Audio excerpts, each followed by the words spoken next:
You'll remember that core headers typically fall into one of four categories: associating and sequencing messages, describing payload, identifying the caller and callee, or for routing. We'll look now at another header in the first category, specifically at the CSeq header.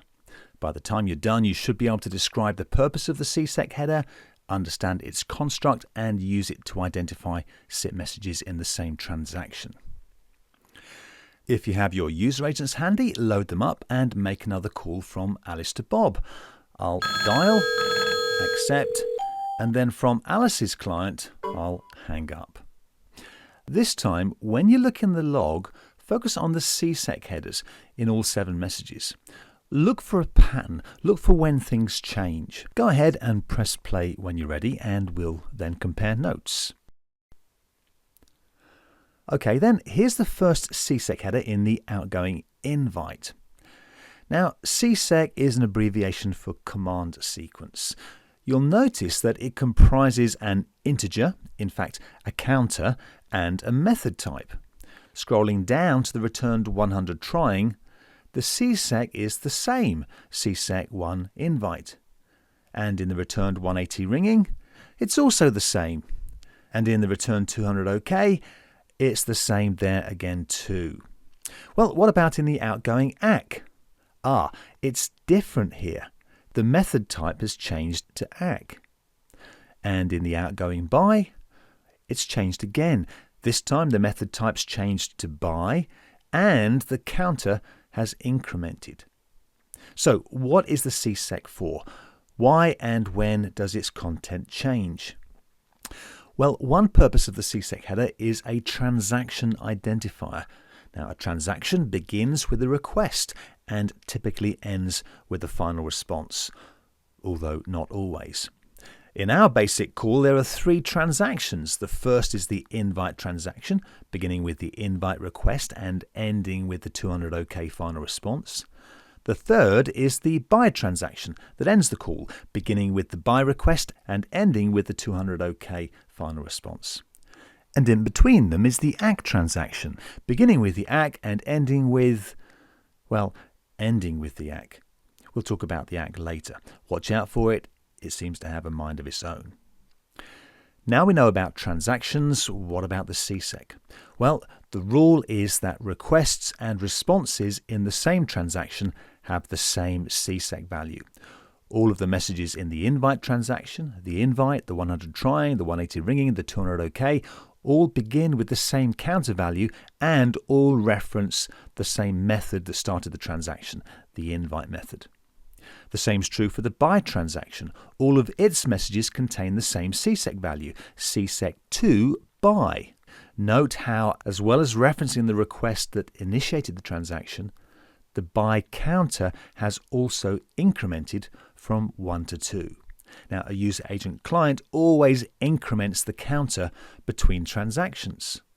Well, usually anyway. There's one exception, the ACK.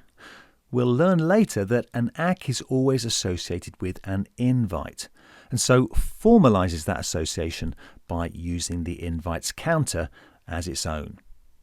Okay, so far we've learned that the CSeq header is a transaction identifier. Its method references the request that initiated the transaction, and its counter increments between transactions, except with the ACK. Got that? Well, what about this? Here's my 2 user agents again, and I'll call once more from Alice to Bob, and unlike last time where Alice hung up, this time I'll hang up from Bob. Looking again at Alice's log, in the outgoing invite, the CSeq is as we expected, CSeq1 invite, the first transaction, the invite transaction. The ACK is also as we expected, CSeq1 ACK, the same counter as the invite, and the BY, it's still 1. This BY's CSeq does not seem to have been incremented, even though this is a new transaction. And the reason why? It's because this transaction was initiated by the other user agent, by Bob's user agent. You see, CSeq counters are endpoint independent. Besides identifying transactions, another purpose of the CSeq header is to help the other guy process the request in the correct sequence, just in case perhaps they arrive in the wrong order, maybe because of delays in the network. As one user agent sends out his first request, he includes a sequencing clue, typically 1, although the counter can begin with any number. Ignoring the ACK for a moment because it breaks the rule by using the same counter as the invite. If the caller hangs up, the buyer starts his next transaction. So to make sure the user agent downstream processes it in the right sequence, the counter is incremented to 2. Now, it could have been that the downstream callee decided to hang up instead. Now, this would be the callee's first transaction. He too needs to help the upstream user agent process the request in the correct sequence. So he starts his own counter.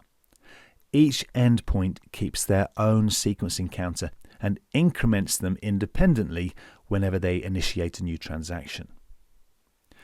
So, in summary, the CSeq is a transaction identifier. It's also a sequencing clue to help the other user agent process the request in the correct order, just in case, perhaps due to network delays, requests arrive in the wrong order. A transaction begins with a request and ends with the final response, except for the ACK. There are 3 transactions in a simple call: the invite transaction, the ACK transaction, and the buy transaction. The CSeq header includes a method type and a counter. The method references the request that initiated the transaction, and the counter increments between transactions, except for the ACK. Most user agents start their counters at 1, but they don't have to. CSeq counters can begin at any number. Finally, remember that counter incrementation is endpoint independent. Each user agent keeps their own counter, only incrementing it when they initiate a new transaction.